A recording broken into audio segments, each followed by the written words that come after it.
Hello दोस्तों, नमस्कार। आपका स्वागत है हमारे इस यूट्यूब चैनल अंकिता इस क्लासेस में।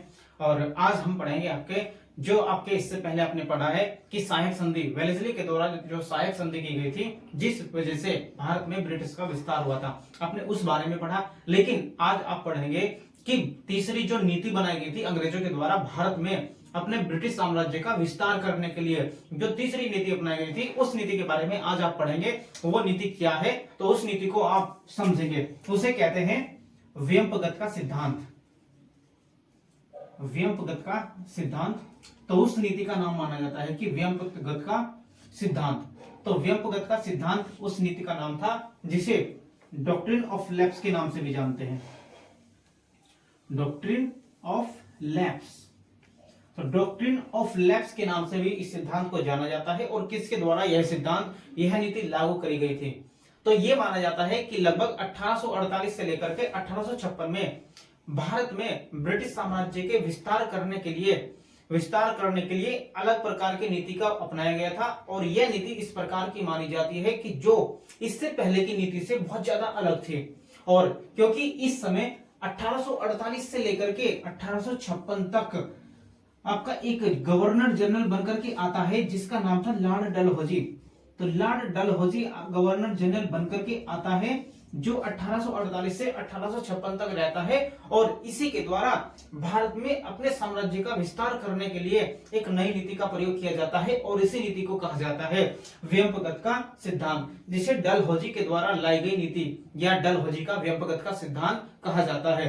डॉक्ट्रिन ऑफ लैप्स के नाम से इस सिद्धांत को या इस नीति को जाना जाता है, जो किसके द्वारा प्रयोग की गई थी? लॉर्ड डलहौजी के द्वारा। और सबसे ज्यादा महत्वपूर्ण इसी नीति को माना गया है कि भारत में ब्रिटिशों का विस्तार करने के लिए सबसे महत्वपूर्ण नीति कौन सी मानी जाती है? वो तीसरी नीति है आपकी व्यंपगत का सिद्धांत, जो 1848 से लेकर के 1856 तक किसके द्वारा लागू की गई थी? वो शुरू की गई थी आपके लॉर्ड डलहौजी के द्वारा। इस लॉर्ड डलहौजी के द्वारा यहाँ पर अलग अलग प्रकार की नीतियों का प्रयोग किया गया, क्योंकि जो डलहौजी था वो बहुत ही एक महत्वपूर्ण शासक था, बहुत ही शक्तिशाली एक प्रशासक माना जाता था। और इसने अपनी कूटनीति के द्वारा और अपनी अलग अलग कानून के द्वारा भारत में ब्रिटिश साम्राज्य का विस्तार करने के लिए बहुत कोशिश की थी। और उसी तरीके से यह भारत में अपने पूरी तरीके से विस्तार करने लगा था। और डलहौजी के द्वारा अपने जो भारत में पूरी तरीके से जो साम्राज्य का विस्तार किया गया, उसमें भारतीय राज्यों का विलय करना इसके द्वारा शुरू किया गया था। और इसने भारतीय राज्यों का विलय करना शुरू किया गया था। डलहौजी ने इस प्रकार से नीति का प्रयोग किया कि जिस तरीके से भी संभव हो सके, कोई भी तरीका हो, किसी भी तरीके से जितना भी संभव हो, जो भी संभव हो सके, भारत में ब्रिटिश साम्राज्य का विस्तार करना ही करना है। जो भी नियम लागू करने पड़े, कोई भी कानून लेकर के आना पड़े, तो बस ये संभव, जितना भी संभव हो सकता था उतना उसने संभव किया नीति को या कानून को बनाने में। और यही आपका इसका व्यंपगत का सिद्धांत माना जाता है। अब इसके अंतर्गत, इसके द्वारा जो भी डलहौजी ने ये व्यंपगत का सिद्धांत बनाया, तो इसका अर्थ क्या है, इसके अंतर्गत किस प्रकार के नियम इसने लागू करे थे? तो डॉक्ट्रिन ऑफ लैप्स या व्यंपगत का सिद्धांत तो इसने करा कि जब इसके अंदर भारत में ब्रिटिश साम्राज्य के विस्तार करने की महत्वाकांक्षा बहुत ज्यादा जाग चुकी थी, तो इसने इस नियम को लागू किया। और इसके अंतर्गत इसने जो भी भारत के अंदर जो राजा हुआ करते थे, जो भी देशी रियासतें थी, अब उनमें अगर किसी भी व्यक्ति की या किसी भी राजा की एक स्वाभाविक उत्तराधिकारी ना होने पर उसकी मृत्यु हो जाती है, तो वह उसके द्वारा गोद लिए हुए पुत्र को वह राज्य नहीं सौंप सकता था। और वह राज्य अंग्रेजों के राज्य में, साम्राज्य में मिला दिया जाता था। अगर कोई भी शासक बिना उत्तराधिकारी के मर जाता था, तो उसके गोद लिए हुए पुत्र को उसका राज्य नहीं सौंपा जाता था। तो यह नियम था आपका व्यंपगत का सिद्धांत। तो इसी तरीके से इन्होंने इन सभी राज्यों को भारत में मिलाने शुरू किए थे। और हमें यह पता होना चाहिए कि यहाँ पर प्राचीन काल से ही भारत में गोद लेने की प्रथा प्राचीन काल से ही चल रही है। गोद लेने की जो प्रथाएं भारत में प्राचीन काल से ही चलती आ रही है। और यहाँ पर जो धर्म और परंपरा के अनुसार भी यहाँ पर गोद लेने की प्रथा चलती थी, यानी कि धर्म के अनुसार भी इसका पालन किया जाता था और परंपरा के अनुसार भी गोद लेने का पालन किया जाता था। और जो पुत्र गोद लिया जाता था उसी को ही उस राजा का जो उत्तराधिकारी है वो बना दिया जाता था। लेकिन डलहौजी के द्वारा इस गोद लिए हुए उत्तराधिकारी को बनाने पर पाबंदी लगा दी गई और जो भी निसंतान शासक हुआ करते थे उनके मरने पर उनके साम्राज्य को ब्रिटिश भारत में मिलाना शुरू कर दिया था। तो ब्रिटिशों के साम्राज्य में उनके देशी रियासतों को, उनके क्षेत्र को मिलाना या विलय करना इन्होंने शुरू कर दिया था। तो इस आधार पर जो इनका जो सिद्धांत लागू करा गया, इसे 3 भागों में विभाजित किया गया था। इसकी 3 श्रेणियां बनाई गई थी। अब 3 श्रेणी का मतलब है इसकी पहली श्रेणी, अगर प्रथम श्रेणी पूछी जाए कि प्रथम श्रेणी क्या थी इसकी, तो प्रथम श्रेणी को ध्यान से समझेंगे कि प्रथम श्रेणी के अंतर्गत इस सिद्धांत को कैसे लागू किया जाता है। तो यानी कि जो भारतीय राज्य थे उन्हें इन्होंने 3 श्रेणियों में विभाजित कर दिया। अब 3 श्रेणियों में जो विभाजित करें तो किस प्रकार से जो पहली श्रेणी है उस पहली श्रेणी में इसके राज्यों को बांटा गया। तो ये कहा गया कि यदि कोई भी राज्य या देशी रियासत है जो ना तो कभी अंग्रेजों के अधीन रही, ना ही मुगलों के अधीन रही और पूरी तरह से स्वतंत्र रहे, और ना ही उनके द्वारा अंग्रेजों को या मुगलों को कोई कर दिया गया, तो उन पर यह गोद लेने की प्रथा पर पाबंदी नहीं लगा सकती, या उनके जो उत्तराधिकारी हैं उनको राजा बनने पर कोई भी हस्तक्षेप नहीं कर सकती है। तो उन राज्यों को प्रथम श्रेणी के अंतर्गत रखा गया है कि ऐसा राज्य जिस पर अंग्रेजों का कभी भी कोई अधिकार नहीं रहा या अंग्रेजों के अधीन नहीं रहे और ना ही उन्होंने अंग्रेजों को कोई कर दिया, तो वे राज्य ऐसे होंगे जिन पर इस मामले का या इस नियम को लागू नहीं किया जा सकता और उनके उत्तराधिकारी के मामले में कोई भी हस्तक्षेप अंग्रेज नहीं कर सकते थे। तो वो माने जाते थे आपके प्रथम श्रेणी के राज्य। तो पहली श्रेणी के राज्य हुए। अब इसके बाद आते हैं द्वितीय श्रेणी के। अब द्वितीय श्रेणी के राज्य कौन से थे, किस तरह के थे, तो द्वितीय श्रेणी में किस तरह के राज्यों को माना गया, आपसे ये पूछ लेता है। तो जो द्वितीय श्रेणी के थे उसके बारे में आप समझेंगे। तो द्वितीय श्रेणी के जो राज्य थे वे कहा गया कि ऐसे राज्य या ऐसी देशी रियासतें जो पहले कभी मुगलों के अधीन रहे हो और उन्हें कर भी दिया करते थे, लेकिन अब आकर के वो अंग्रेजों के अधीन हो चुके हैं, लेकिन अब आकर के वे राज्य अंग्रेजों के अधीन है और अंग्रेजों को कर भी दिया करते हैं। तो उस प्रकार के राज्य में यदि कोई राजा या शासक बिना संतान के ही, यानी कि अपनी स्वाभाविक संतान होने के बिना ही मर जाता है और उसने किसी पुत्र को गोद लिया हुआ था, तो उसके मरने के बाद उसका जो राज्य है, उसका सिंहासन उसके दत्तक पुत्र या गोद लिए हुए पुत्र को नहीं दिया जाएगा। वो राज्य किसको दे दिया जाएगा, वो राज्य अंग्रेजी साम्राज्य में मिला दिया जाएगा। तो सेकंड या द्वितीय श्रेणी के राज्य उन्हें कहा गया जिन पर पहले मुगलों का अधिकार था, मुगलों के अधीन थे, लेकिन फिर बाद में वो अंग्रेजों के अधीन हो गए। तो इस प्रकार के जो राज्य हैं वो द्वितीय श्रेणी के अंतर्गत आ जाते हैं। अब तीसरी श्रेणी के राज्य कौन से बताए इन्होंने, अब आपसे पूछ ले कि तृतीय श्रेणी के। तो तृतीय जो श्रेणी है, तृतीय श्रेणी के राज्य किन्हें बताया गया, कौन से क्षेत्र थे जो तीसरी श्रेणी में आते थे इसके। तो तीसरी श्रेणी में वे राज्य आते थे जिन राज्यों पर या जिन राज्यों का निर्माण ही अंग्रेजों के द्वारा किया गया या जिनकी पुनर्स्थापना ही अंग्रेजों के द्वारा की गई और उन्हीं के अधीन वो रहे हैं और पूरी तरीके से अंग्रेजों ने उन्हें डेवलप किया, उन्हें विकसित कराया। तो वे राज्य या वे देशी रियासतें, वे क्षेत्र, अगर कोई भी पुत्र गोद लेते हैं तो उस पर पाबंदी अंग्रेजों के द्वारा लगाई जाएगी और ना ही वे गोद लिए हुए दत्तक पुत्र को कभी उसका मरने के बाद राजा नहीं बना सकते या उस राज्य का उत्तराधिकारी नहीं बना सकते हैं। क्योंकि जो इससे पहला था आपका द्वितीय श्रेणी, इसमें यह था कि वो एक बार अगर चाहे अंग्रेज तो बना सकते हैं, तो बनाने से पहले अगर उत्तराधिकारी बनाना चाहते हैं दत्तक पुत्र को द्वितीय श्रेणी में, तो उन्हें एक बार अंग्रेजों से अनुमति लेनी पड़ेगी, लेकिन इसमें कोई अनुमति नहीं ले सकता है। तो तृतीय श्रेणी में उन्हें कहा जाएगा जिन राज्यों में कोई भी अनुमति नहीं ली जाएगी और उन पर उत्तराधिकारी बनाने पर पूरी तरीके से पाबंदी लगाई गई है और उन्हें पूरी तरीके से अंग्रेजी साम्राज्य में मिला लिया गया था।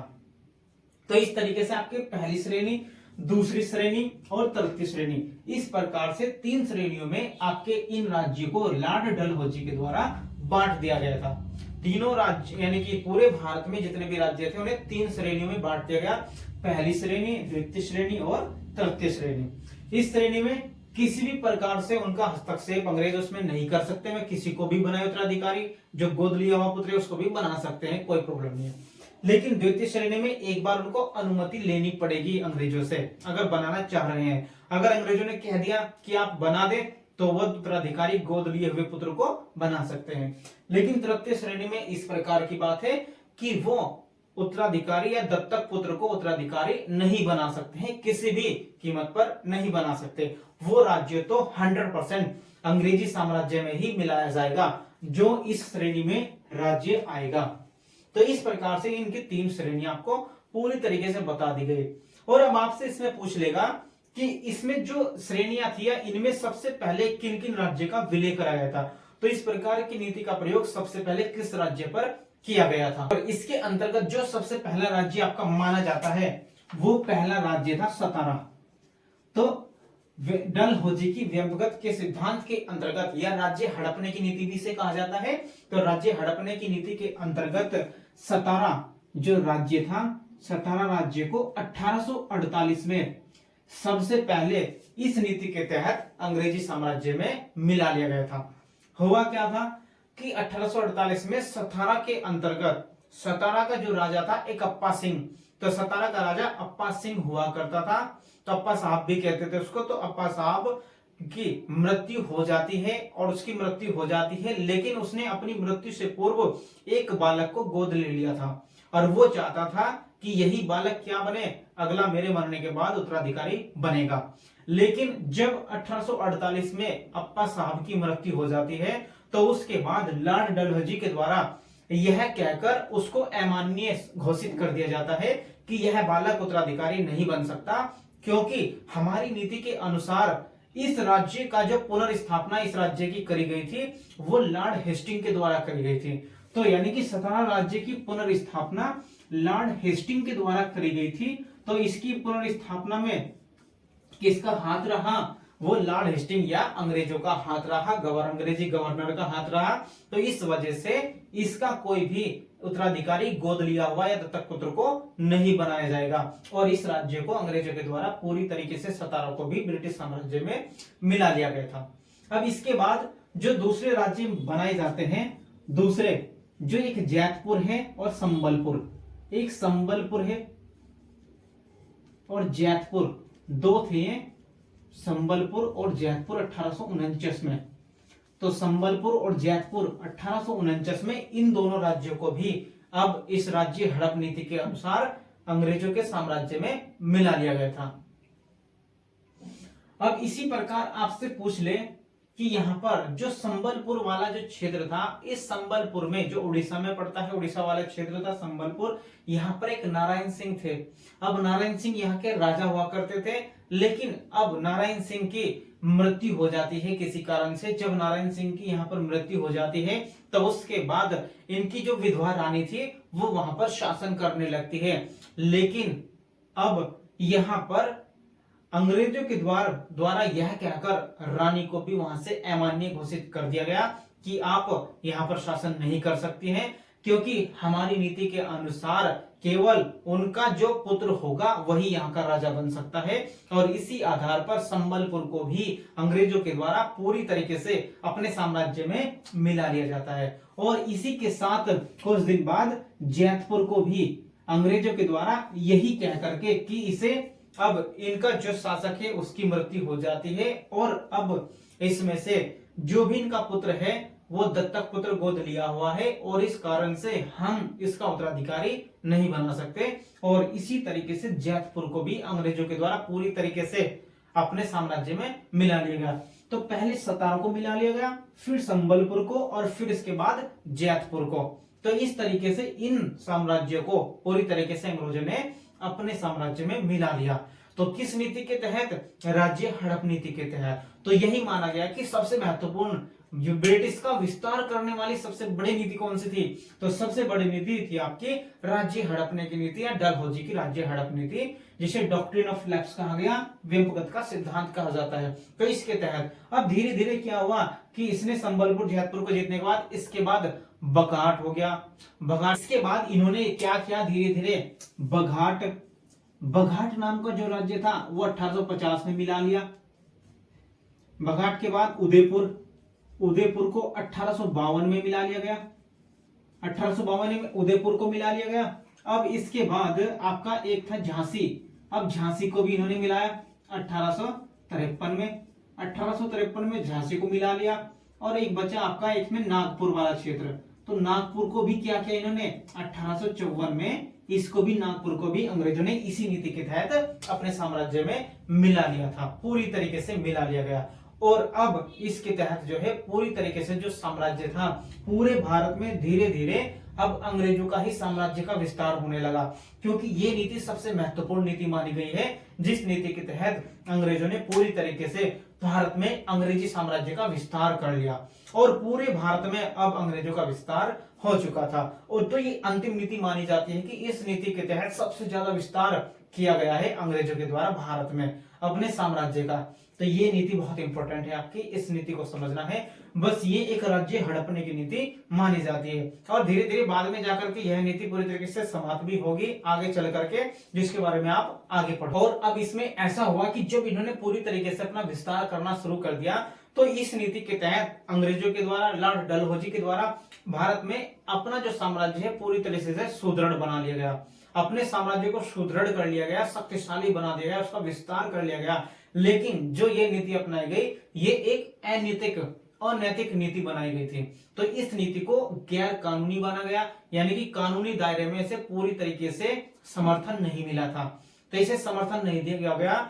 लेकिन उसके बाद जब इसके द्वारा इसका ज्यादा प्रयोग किया गया तो इस नीति के तहत जो ब्रिटिश विरोधी जो सरकारें थी, ब्रिटिश विरोधी जो संगठन थे, उनके अंदर एक विरोधी भावना उत्पन्न हो गई, जिसके तहत यहां पर 1857 में, क्योंकि 1856 तक इन्होंने पूरी तरीके से यहां पर ये नीतियां लागू करी, तो इस तरह से ब्रिटिश विरोधी कुछ संगठन थे जिन्होंने इसका विरोध करना शुरू कर दिया।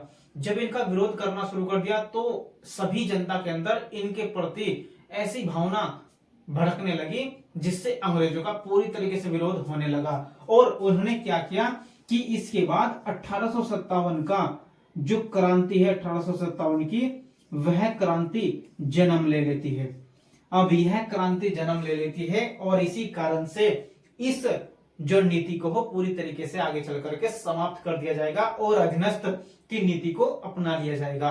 तो इसी कारण से, इसी के कारण क्या होती है, यहाँ पर क्रांति 1857 के जन्म ले लेती है।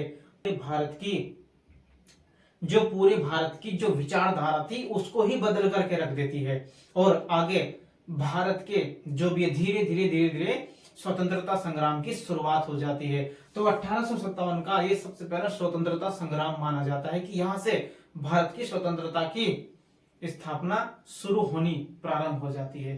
तो स्थापना करनी शुरू कर देते हैं और बाद में जाकर के 1947 में भारत पूरी तरीके से आजाद हो जाएगा। तो आज आप इतना ही करते हैं, आज आपने नीति को पूरी तरीके से पढ़ा। आगे आपका नेक्स्ट एपिसोड में हम नेक्स्ट टॉपिक